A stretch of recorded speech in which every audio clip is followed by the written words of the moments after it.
Guys, good morning! Welcome po ulit dito sa ating YouTube channel, Don't Be Edit. For today's video guys, kung kayo ay not recommendable katulad ko, feel na feel ko kayo guys, kaya huwag tayong malungkot, gumawa na lang tayo ng paraan paano nga ba i-resolve itong issue na ito. So meron akong ginawa ng mga video before and effective ito sa some user, but this is not guaranteed na kapag sinunod mo ito ay magiging automatic na recommendable kagad yung account mo. So meron ako sa inyong papakita ng mga footage na dun sa live namin, merong mga nag-comment na thank you sir, dahil sa show more option na tinuro mo ay naging recommendable na yung profile ko. So pwede ko yun guys i-share sa inyo, and for today's video din is papakita ko sa inyo yung sample paano nga ba mag-show more.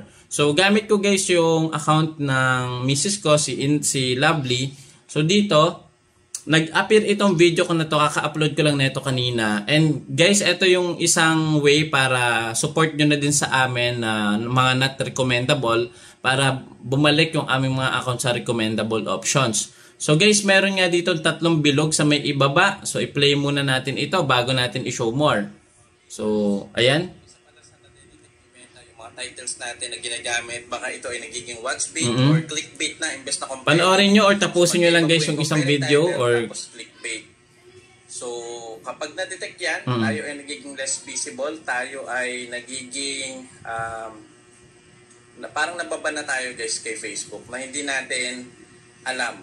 Okay? Kung hindi pa tayo isa-search ng ngayon guys, kapag napanood mo na ng ilang segundo or ilang minuto, actually 60 or 90 seconds po yung isang reels or short video. Ngayon, meron dito tatlong bilog sa may ibaba. I-click nyo po iyan, may makikita kayong show more. Ayan, yun lang guys. That's it. And got it, you'll see more reels like this for a while. Okay, ang next naman guys, pumunta po kayo sa aking profile. And then, punta kayo sa videos. Ayan. Punta kayo guys dito, hinaan ko lang ng konti, baka may mag-appear na ads. So sample, ito yung pinaka latest post ko no, na video. Meron din dito guys, tatlong bilog sa taas. Pero guys, panoorin nyo lang muna kahit 1 minute or 3 minutes kung kaya nyo. Or kahit 1 minute, pwede na yon before kayo mag-show more. O diba? So sample, etong ads na to ay nag-a-appear, hindi ko ma-skip. Skip ko na yan guys. Ayan. Okay. So, dito guys, makikita nyo dito kapag after nyo mapanood ng mga ilang minuto, ay pwede nyo na guys din i-show more yung sa long form video natin. Ayan o, meron show more din dito. Turn on live notifications, and then i-click nyo ito, and then click show more. Ganun lang guys, okay? So, sana guys, tulungan nyo po kami ng mga creator na naging not recommendable.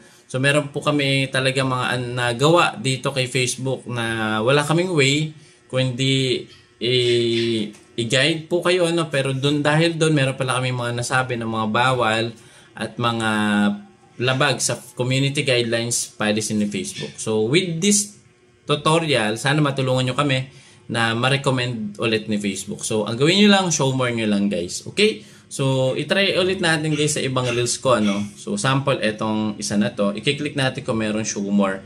Yung iba guys, walang show more. Usually, yung show more pala ay nag-a-appear kapag yung isang short video ay lumabas po sa wall nyo. So, yun po yung may show more. Okay? So, with that, thank you so much no for supporting our live videos and then yung mga long form videos natin. Maraming salamat guys, no. And kung hindi ka pa nakapalo at di ka pa nakasubscribe, i-click mo na yung follow button dito sa may ibaba. Kung nasa YouTube ka naman, i-click mo naman yung ating subscribe button dyan sa may ibaba. And click the notification bell para pag meron tayong mga bagong update about profile not recommendable or update, manonotify po kayo kaagad. Ang sarap na kagat ko dun. Okay, see you again next time. Bye-bye! Guys, pa-show mo na.